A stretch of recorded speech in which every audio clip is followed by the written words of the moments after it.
أرسله بالحق بشيرا ونذيرا وداعيا إلى الله بإذنه وسراجا منيرا.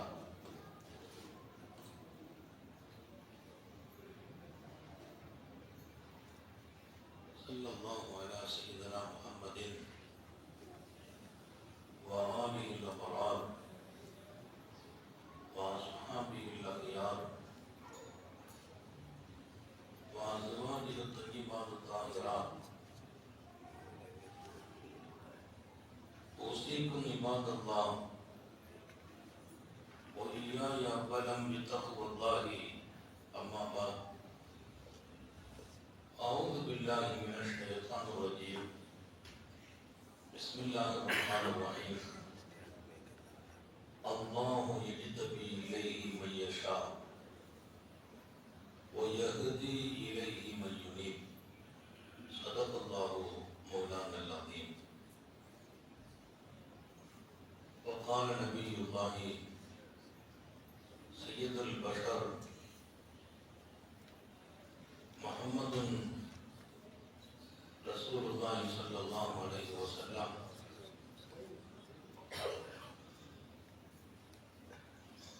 إن العبد ليحرم الرزق بذنب يصيب. صدق نبي الله صلى الله عليه وسلم.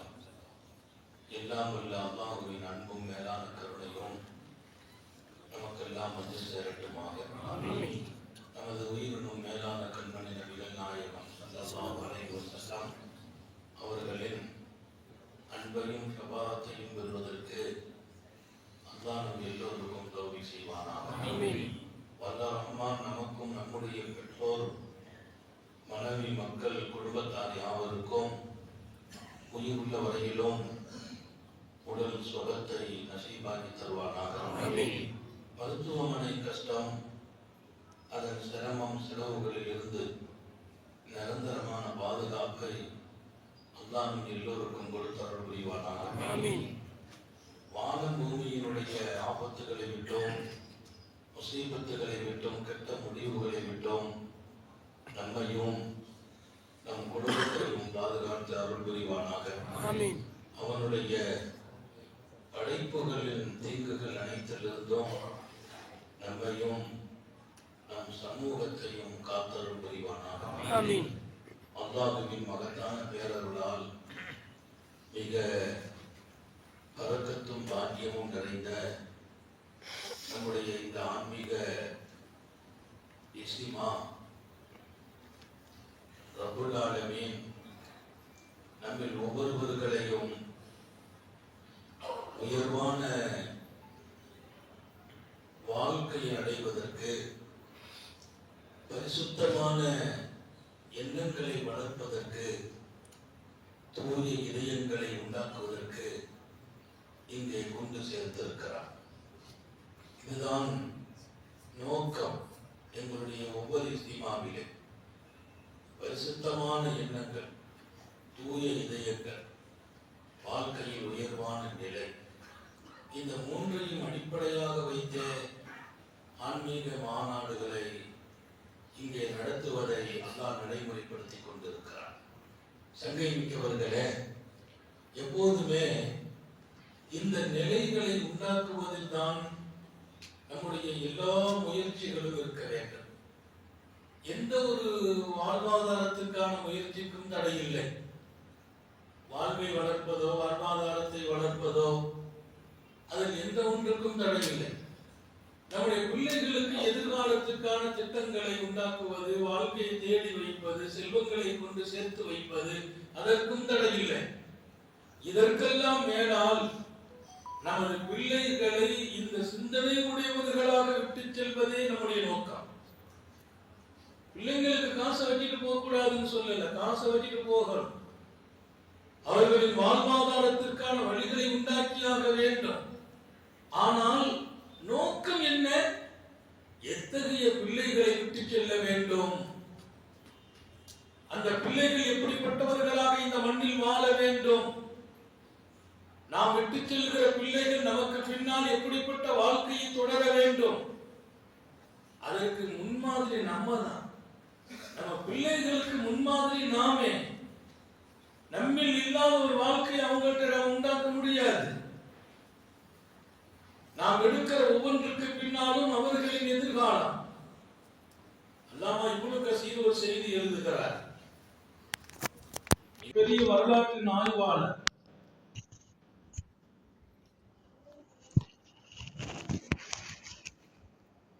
அவர்கள் எழுதிய வரலாற்றுக்குள்ளே நுழைந்தால் காலம் கணக்கிட்டு எழுதுகிற ஒரு மாபெரிய ஆசான், காலக்குறிப்புகளோடு. அல்லாமா இப்னு கஸீர் குறிப்பிடுவார், மாமன்னர் அபூ ஜாஃபருல் மன்சூர் குடி அரசு பொறுப்பு ஏற்கிறார். அவர்களுக்கு அரசு பதவி வழங்கப்படுகிறார். ஹிலாஃபத்து கொடுக்கப்படுகிறது, பாரம்பரியம். அப்பாசியா கலீஃபாக்களிலே ஹஜ்ரத் அபூ ஜாஃபருல் மன்சூர்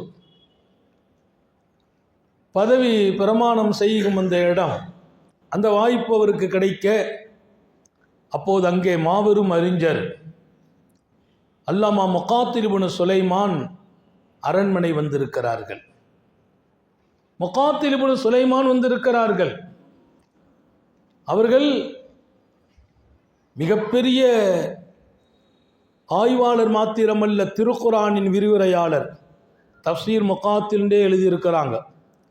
அவர்களுக்கு வரலாற்றிலே இமாம் ஷாபி ரஹ்மத்துல்லாஹி அலைஹி அவர்களை குறித்து பேசுகிற போது சொல்வார், அன்னாசு இயாலுன் லிமுகாத்தில் இப்னு சுலைமான் ஃபி தஃப்சீர். தஃப்சீர் துறைக்குள்ளே நீங்கள் நுழையணுமா, அந்த துறை சார்ந்த இல்மில் எல்லா மக்களும் அவர்களின் குடும்பம் என்பார்கள். யாருடைய குடும்பம்? இமாம் முகாத்திலுடைய குடும்பம். அங்கே இருந்து தான் தஃப்சீர் எடுக்க முடியும். அத்தனை பெரிய சக்தி வாய்ந்தவர்கள், குர்ஆனுக்கு விளக்கம் எழுதுகிற ஆற்றல் மிக்கவர்கள். அரசர்களுக்கு முன்னால் பேசுகிற நசீபு கிடைச்சிருந்துச்சு. அவங்கள்ட்ட உட்கார்ந்து இருக்கிறாங்க, அவங்க பதவி ஏற்றிருக்கிறாங்க. சையதுனா அபூ ஜாஃபர் மன்சூர் ஹலீஃபாவாக நியமனமாகிறார். அவர் சொன்னார், இது நீ யா முகாத்தில், இமாம் இந்த நேரத்தில் என்ன கொஞ்சம் உபதேசம் செய்யுங்கள் என்றார். மனித வாழ்க்கையை தலைகீழாக புரட்டுகிற சக்தி உபதேசத்துக்கு இருக்கிறது. நபியை உபதேசம் செய்யுங்கள், அல்லாவை கொண்டு சமூகத்திற்கு நினைவூட்டுங்கள். தன்ஃபவுல் மூமினீன், மூமின்கள் அது பிரயோஜனம் எடுக்கிற இடத்துல கொண்டு அல்லாஹ் வச்சிருக்கிறான். அந்த உபதேசம் மூமின்களுக்கு பிரயோஜனம் அளிக்குங்கிறான். அல்லாஹ் அந்த கூட்டத்தை நம்ம நசீபாக்கணும்.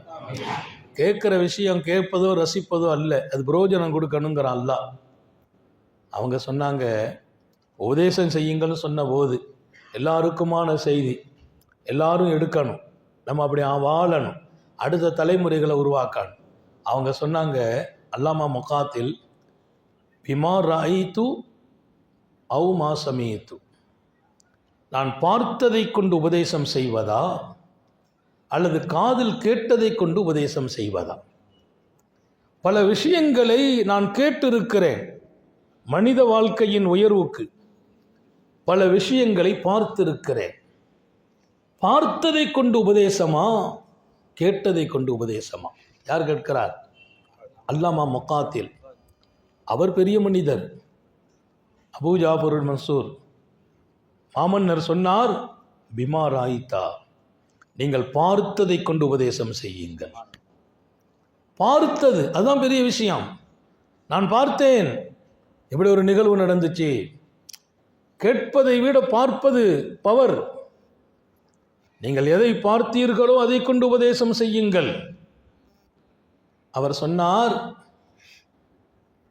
நான் உமர் பின் அப்துல் அசீஸை பார்த்தேன். உமர் பின் அப்துல் அசீஸ் இவங்களுக்கு முந்தின தலைமுறை, உமவியாக்களுடைய ஹிலாபத், உமவி ஹிலாபத்தில் உள்ளவங்க, உமையாக்களின் ஆட்சி காலத்தில் உள்ளவர்கள். உமர் பின் அப்துல் அசீஸ் இப்போ அப்பாசியாக்களின் ஹிலாபத்து துவங்கி இருக்கு. இஸ்லாமிய வரலாற்றில் இது ஒரு தனி படித்தரம். ஒரு தலைமுறைக்கு பின்னால் இன்னொரு தலைமுறையின் ஹிலாபத். அவர் சொன்னார், உமர் பின் அப்துல் அசீஸ், இரண்டாம் உமர் என்று சொல்லப்பட்டவர், நீதி பேரரசர், ரசூல் ஸல்லல்லாஹு அலைஹி வஸல்லத்தை கனவில் கண்டு ஆனந்தம் கண்டவர். அல்லாஹ் நம்ம எல்லாருக்கும் தௌபீக் செய்வானாக. 11 பிள்ளைகளை விட்டு சென்றார்கள். அவங்களுக்கு 11 பிள்ளைங்க உமர் பின் அப்துல் அசீஸுக்கு. அவங்க மௌத்தாகிற போது 18 தங்க நாணயத்தை விட்டுட்டு போனாங்க.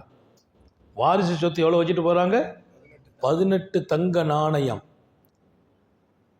அல்லாமா முகாத்தில் சொல்கிற இந்த செய்தியை அல்லாமா இப்னு கசீர் எடுத்து எழுதுகிறார். 18 தங்க நாணயம். அவர்களுடைய கஃபனுக்காக 5 தீனாரை செலவழிக்கப்பட்டது. வஃபாத்தான உமர் பின் அப்துல் அசீஸனுடைய கஃபன், அவங்களுடைய கஃபன் துணி எடுக்கிறதுக்கும் அவங்கள கபருக்கு கொண்டு போகிறதுக்கு காரியம் 5 தீனார். இன்னும் 4 தீனார் கபரை சரி செய்வதற்காக.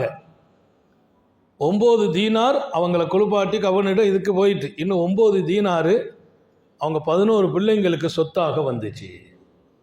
யாரு? நாட்டினுடைய ஜனாதிபதி. அவங்களுடைய வஃபாத்துக்கு பின்னால் 11 பிள்ளைங்க, 11 பிள்ளைங்களுக்கும் 9 தீனார் தான் மொத்த சொத்து. அவர்களுடைய வாழ்க்கையை நான் பார்த்தேன். இன்னும் ஒருவரையும் பார்த்தேன். ஹிஷாம் இப்னு அப்துல் மலிக்கை பார்த்தேன். அவரும் பேரரசர். அந்த பாரம்பரியத்தினுடைய கலீஃபா, ஜனாதிபதியாக இருந்தார். அவர் தன் கடைசி நேரம் 18, அவரும் 11 பிள்ளைகளை விட்டுட்டு போனார். அவருக்கு எத்தனை பிள்ளைங்க? 11 பிள்ளைங்க.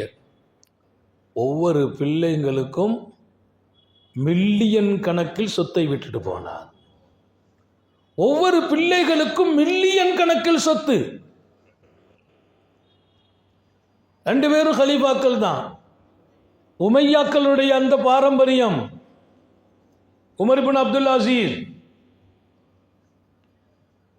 11 பிள்ளைகளுக்கும் மில்லியன் கணக்கில் சொத்து. நான் ஒரு நாள் உமர் பின் அப்துல் அசீஸின் மகன் ஒருவரை பார்த்தேன். அவங்க மௌத்துக்கு பின்னால் அவர்களின் மகன் ஒருவரை பார்த்தேன். அவர் 100 குதிரைகளை வாங்கி அல்லாவின் பாதையில் போர் செய்வதற்கு தன் சொந்த காசில் வாங்கி அல்லாவின் பாதையில் சதகா செய்தார். 100 குதிரை அவர் சொந்த காசில். இஷ்தரா மின் மாலிஹி மிஅத, அவர் சொன்ன வார்த்தை, அவருடைய சொந்த காசில் 100 குதிரை வாங்கினார். வாங்கி அல்லாஹ்வுடைய பாதையில் போருக்கு போறவர்களுக்காக அவர் தர்மம் செய்தார். அவங்க தகப்பனார் விட்டுட்டு போன சொத்தே 9 தீனார் தான்.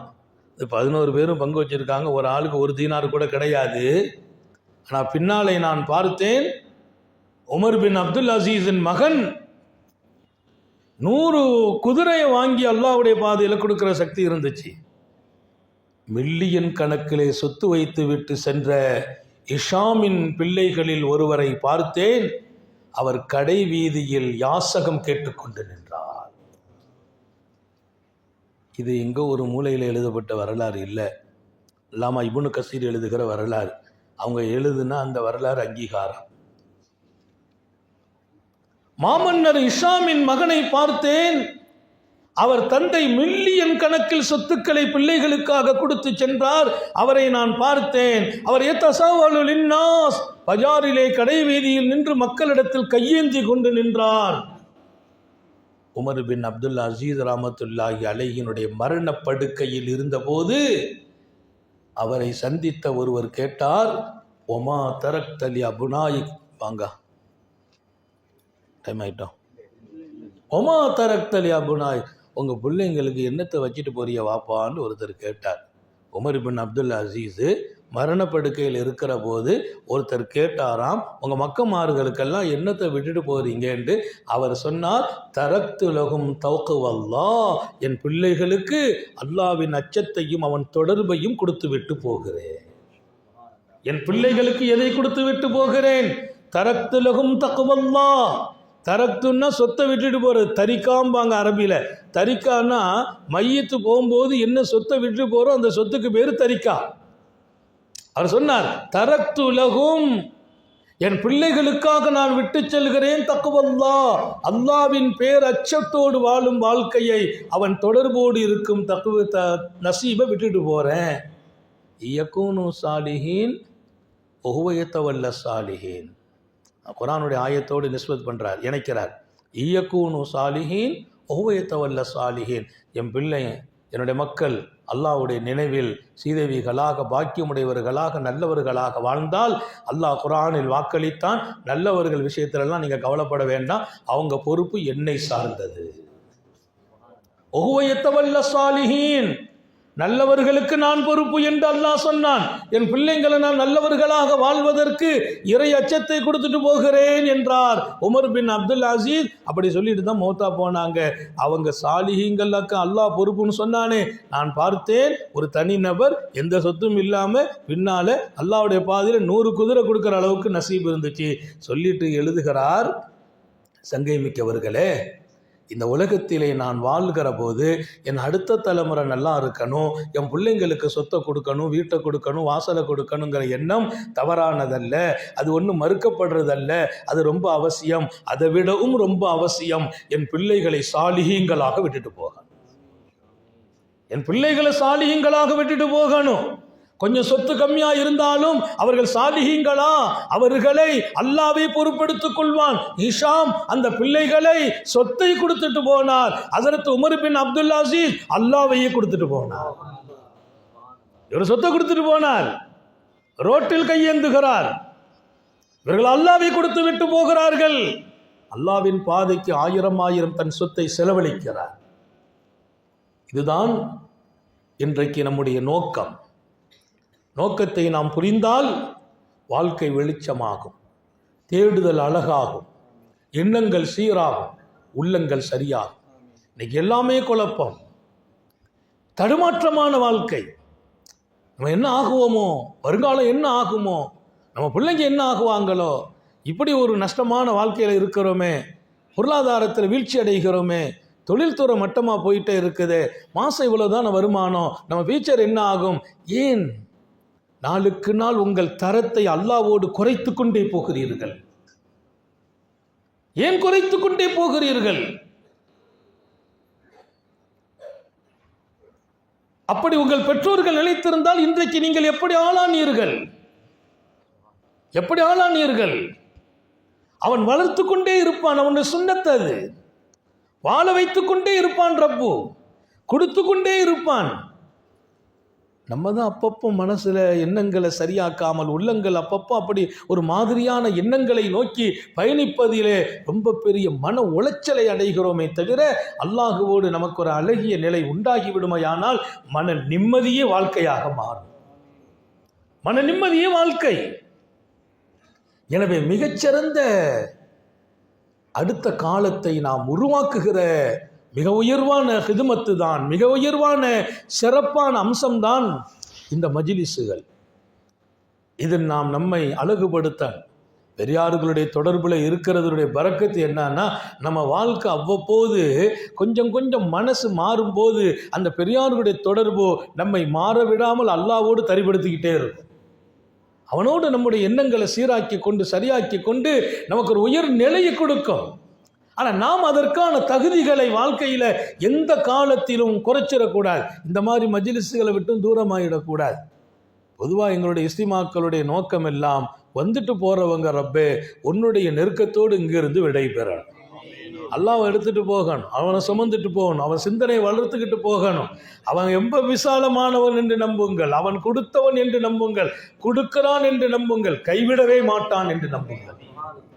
அவன் கைவிடுறது இல்லை. யாரை கைவிட்டான் அல்லாஹ்? யாரை கைவிட்டான்?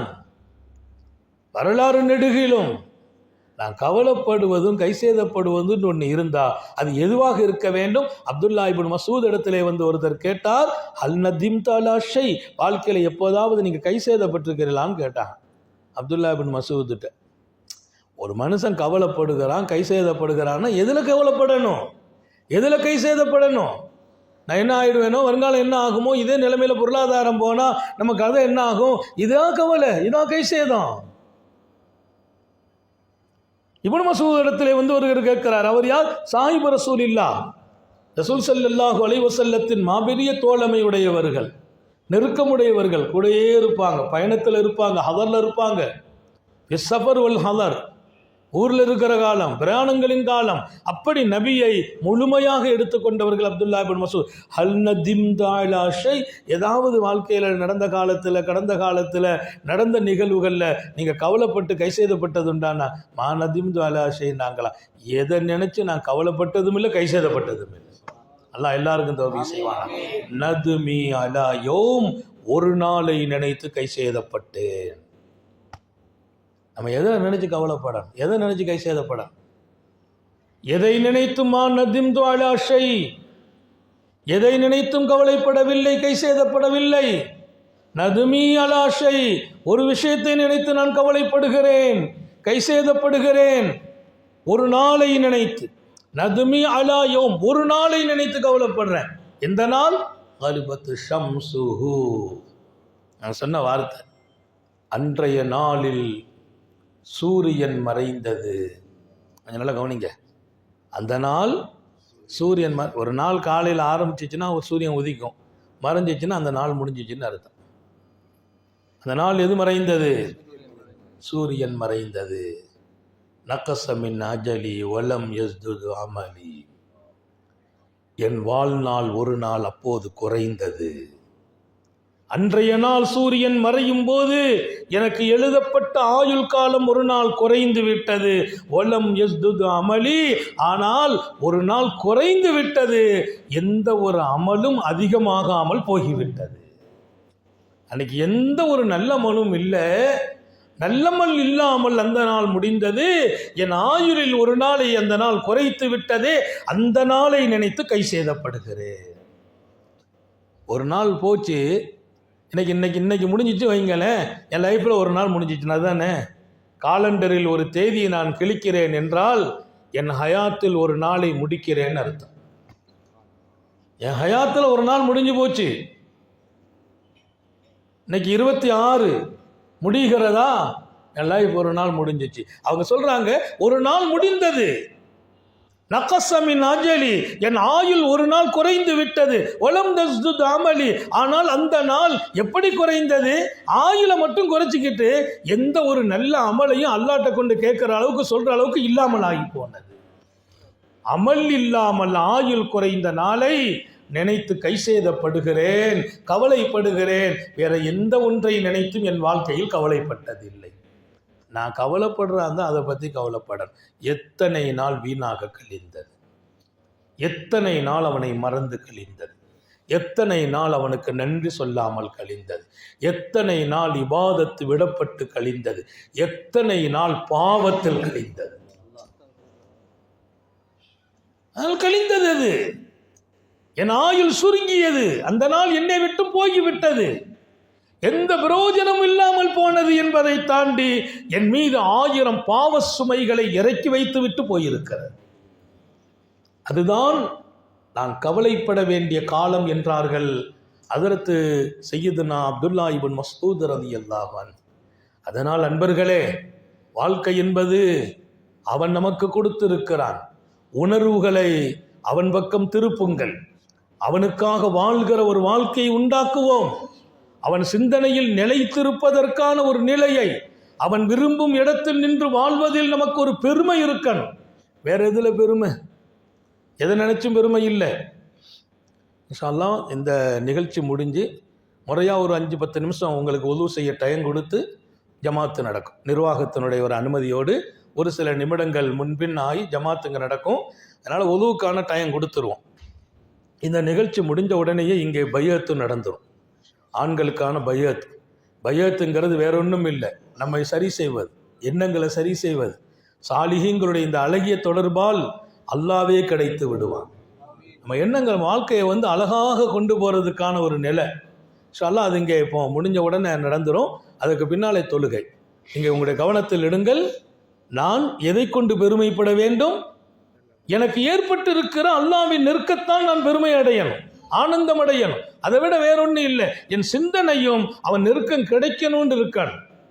வரலாற்றை நீங்கள் திறந்தால் வரலாற்றின் மகுடமாக இருப்பார் ஹதரத் அவுன் பின் ஜாபர். செய்தனா அவுன் மிகச்சிறந்த இளைஞர். எண்ணம், ஆசை, கற்பனை அத்தனையும் அல்லாஹுவோடு ரசூலோடு இருக்கணும். அல்லாஹ் எல்லாருக்கும் தௌபீ செய்வான். எண்ணங்களும் இருந்தது, ஆசையும் இருந்தது. வாங்க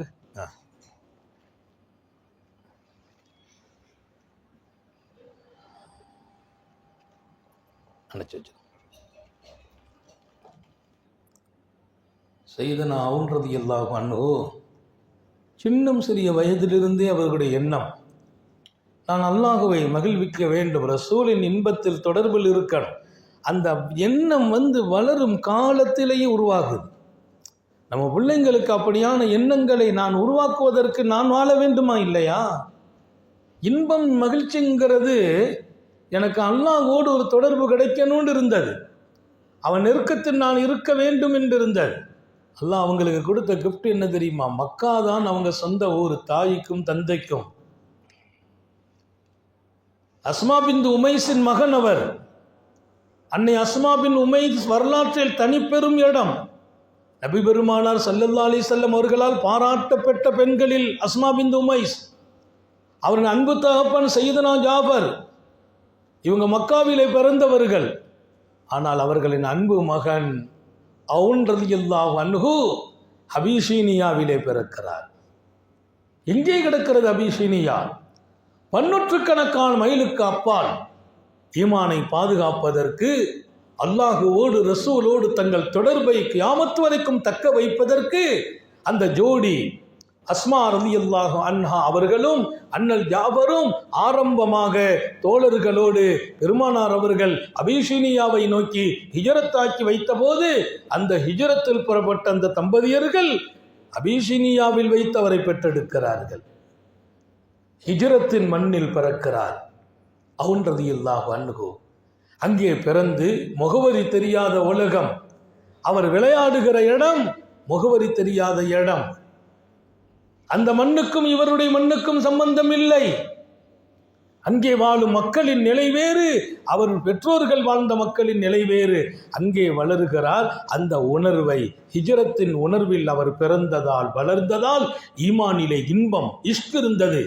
அந்த தாயும் தந்தையும் தாங்கள் ஈமானுக்காக பட்ட தியாகத்தை மகனுக்கு ஊட்டிய போது, வளர்த்த போது அந்த தியாக சிந்தனை சின்னம் சிறிய வயதிலேயே அவருக்குள் இடம் பிடித்ததால் அவர் மீண்டும் மதீனா வந்தபோது வல்லல் நபி ஸல்லல்லாஹு அலைஹி வஸல்லம் அந்த வருகையை குறித்து பேசின செய்தி, நான் ஹைபர் வெற்றி கண்டது, ஹைபரின் வெற்றி இந்த முகம்மதுக்கு சந்தோஷம் தந்திருக்கிறதா? இல்லை, என் ஜாஃபரின் வருகையால் சந்தோஷப்படுகிறேனா? ஜாஃபரின் வருகை, அதை கொண்டு நான் மகிழ்ச்சி அடைகிறேனா? ஹைபரின் வெற்றியில் மகிழ்ச்சியா? இவரின் தந்தை ஜாஃபரை பற்றி ரசூல் சொல்வார்கள். அவங்க ஹிஜரத்தை முடித்து வருகிறார்கள். எங்கே? பல ஆண்டுகள் மாநபி மக்காவில் வைத்து அனுப்புகிறார்கள். ஈமானை அங்கே ரசூல் அறிவித்த காலத்தில் பல வருடங்களுக்கு பின்னால் மாநபி மதீனா வருகிறார்கள். இப்பந்தான் இவங்க அந்த ஊரை விட்டுட்டுமே இங்க வர்றாங்க. அந்த உணர்வில் அவர் மிகைத்தார், பாராட்டப்படுகிறார், உயர்கிறார். ஹதரத் அவுன், அவருடைய அருமை தந்தை ஜாஃபர் ரலியல்லாஹு அன்ஹு பெருமானாரினுடைய எல்லா இடத்திலும் தோள் கொடுக்கிறார்கள், துணை நிற்கிறார்கள். மௌத்தா என்ற யுத்தகலத்தின் தளபதியாக நியமனமான போது அந்த யுத்தகலத்தில் அவருடைய கையிலே இஸ்லாமிய கொடி வழங்கப்பட்டு சையதுனா ஜாஃபர் அவங்களுடைய கையை எதிரிகள் தரித்தார்கள். கையை தரிக்கப்பட்டு விழுந்ததே தவிர கொடியை நெஞ்சில் அணைத்துக் கொண்டார்கள். இமானிய கொடி இது. ஷஹீதாகிறார்கள். ஸல்லல்லாஹு அலைஹி வஸல்லம் சொன்னாங்க, இதோ என் ராயித்து ஜாஃபரன் யத்ததையரு இலல் ஜினான், ஜாஃபரை நான் பார்க்கிறேன், அவர் சுவனத்திற்கு பறந்து போகிறார். எப்படி பறக்கிறார்? மனிதனாக பிறந்த ஒருவர் 2 காலால் நடந்து போருக்கு வந்தவர் இங்கே கை வெட்டப்பட்ட போது அல்லாஹ் அவரை சொர்க்கத்தை நோக்கி வரவைத்தான், பறந்து வருகிறார். அந்த கையை எடுக்கப்பட்ட போது அதற்கு பகரம் 2 ரெக்கையை அல்லாஹ் கொடுத்தார். அதனால ஜாபருக்கு பேரு ஜாஃபரு தையார். ஜாஃபரு தையார். தையார் என்றால் விமானத்துக்கு தையாருங்கிறது. விமானம் இருக்குது, அதுக்கு தையார். பறக்கும் விசேஷமான பறவைகளுக்கெல்லாம் தையார். ஜாபரு தையார். ரெக்கை கட்டி சோனத்திற்கு பறந்த ஜாபர் என்று வரலாற்றில் இடம்பெறுவார். அந்த உணர்வு அன்பு மகன் அவனுக்கும் வந்தது.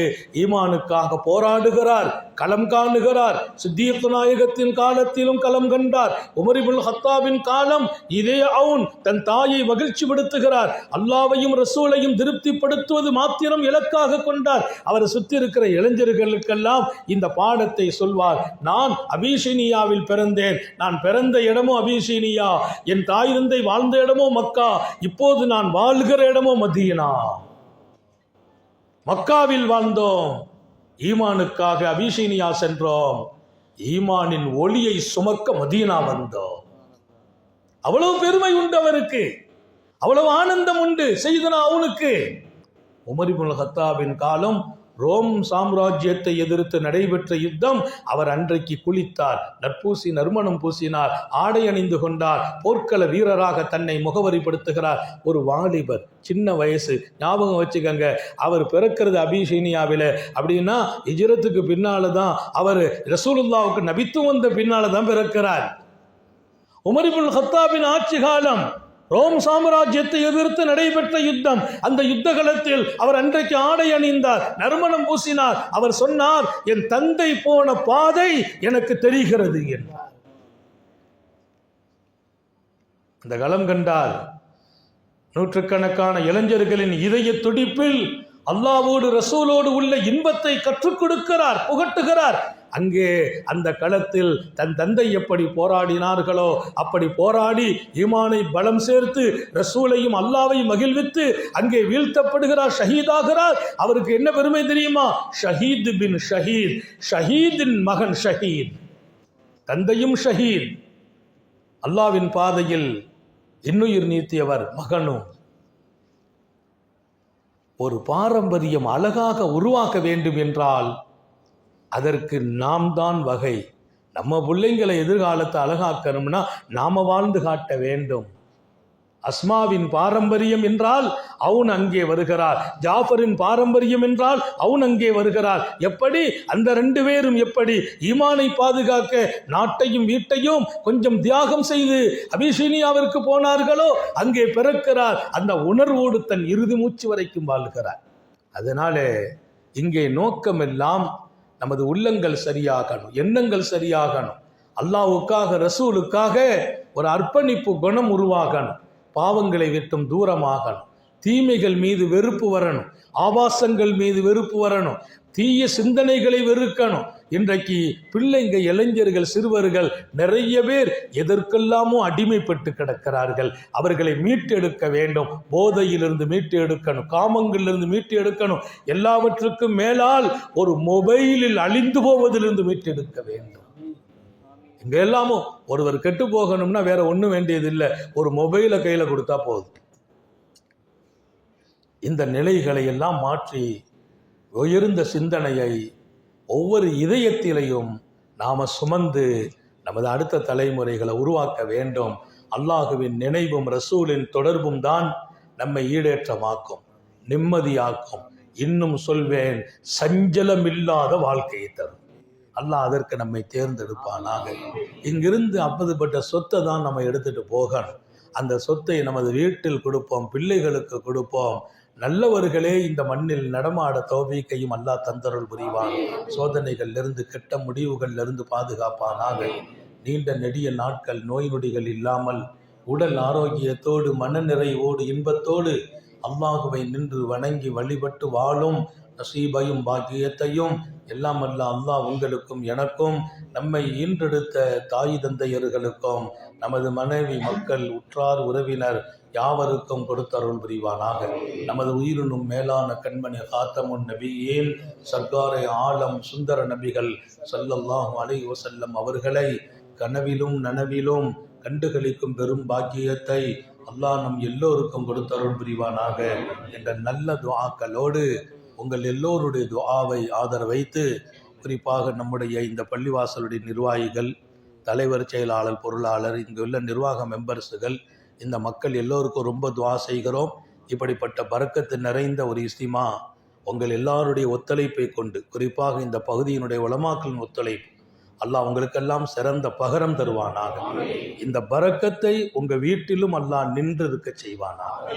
சாதாரணமான விஷயம் இல்லை, ஏதோ ஒரு கூட்டம் நடந்து கலையிறது இல்லை. நேற்று ராத்திரி பூரா பயணமாகி இந்த மாநிலத்தின் பல பகுதியில் இருந்து உலமாக்கள், சமூக மக்கள் இங்கே வருகை புரிந்து உயர்ந்த நோக்கத்தோடு, தூய இதயத்தோடு இங்கே இருந்து விடைபெற எண்ணங்களோடு வந்திருக்கிற சபை. இதில் உள்ள அந்த மாற்றங்களும் அல்லாஹ் கொடுக்கிற நற்கூலியும் இன்ஷா அல்லாஹ் இதற்கு ஒத்துழைத்த எல்லோருக்கும் நசீபாகும். அல்லாஹ் தௌஃபீக் செய்வானாக. வாஹிரு தாவானா அல்ஹம்துலில்லாஹி ரப்பில் ஆலமீன். அஸ்ஸலாமு அலைக்கும் வரஹ்மத்துல்லாஹி வபரகாத்துஹு. இன்ஷா அல்லாஹ் இப்போ பையத்து கொடுக்குறோம். பையத்துன்னா அல்லாஹோடு ரசூலோடு ஒரு அழகிய தொடர்பு. அதில் நான் சொல்கிறத கவனிச்சுக்கங்க. இதுக்கு பின்னால் நம்முடைய அமல்களில் ஒரு இன்பம் ஏற்படும், வாழ்க்கையில் சருகுதல் ஏற்படாது. அப்படி சருகுதல் சில பேருக்கு ஏற்பட்டால் கூட அதில் அல்லாஹ் நீடிக்க விட மாட்டான். ஏன்னா இந்த தொடர்பு இருக்க நம்ம ஷேக், அவங்க ஷேக், நபி வரைக்கும் இந்த தொடர்பு. இதனுடைய பரக்கத்து என்ன, அல்லாஹ்வோட துவா கேட்டால் அந்த துவாவுக்கு பவர் இருக்கும். இதற்கெல்லாம் மேலாக நம்ம திக்ரை கொடுப்போம். அதை செய்ய செய்ய அல்லாஹ்வுடைய நெருக்கமும் பிரியமும் ஏற்படும். இதனுடைய கடைசி கலிமாவோடு சக்கராத்து ஈமானோடு மௌத்து நசீபா. ஒரு பெரிய பவர். நிறைய பேர் பையத்தானவங்க இருக்கிறீங்க, உலமாக்கல்ல நிறைய பேர் ஆகியிருக்கீங்க. இங்கே இருக்கிற மக்கள் நிறைய பேர் ஏற்கனவே பையத்து ஆனவங்களை விட்டுட்டு பையத்து ஆகாதவங்க, இந்த துண்டை நாங்கள் அங்கே அனுப்புகிறோம். ஒரு வரிசையாக உட்காந்து 2 கையால் பிடிச்சிக்கிறணும், சொல்லி கொடுக்குற விஷயங்களை எடுத்துக்கிறோம். இப்படி மத்தியில் கொடுங்க. ஆமாம் போங்க, நான் பிடிச்சிக்கிறேன். முதல்ல மத்தியில் மட்டும் இடத்த கொடுங்க. அங்கங்கே இந்த ஓரமாக இருக்கிறவங்க பையத்தாகன்னா முன்ன இந்த துண்டு இருக்கிற இடத்துக்கு வந்துடுங்க. இங்கே வந்துடணும். 2 கையால் பிடிக்க வேண்டியிருக்கு. மத்திய இடம் கொடுத்துருவோம். அந்த இடத்த கொஞ்சம் விடுமா, கொஞ்சம் விடுங்க, கொஞ்சம் கேப் இருக்கட்டும். இந்த இடம் கேப் இருக்கட்டும். திருப்பி உட்காந்துக்கங்க.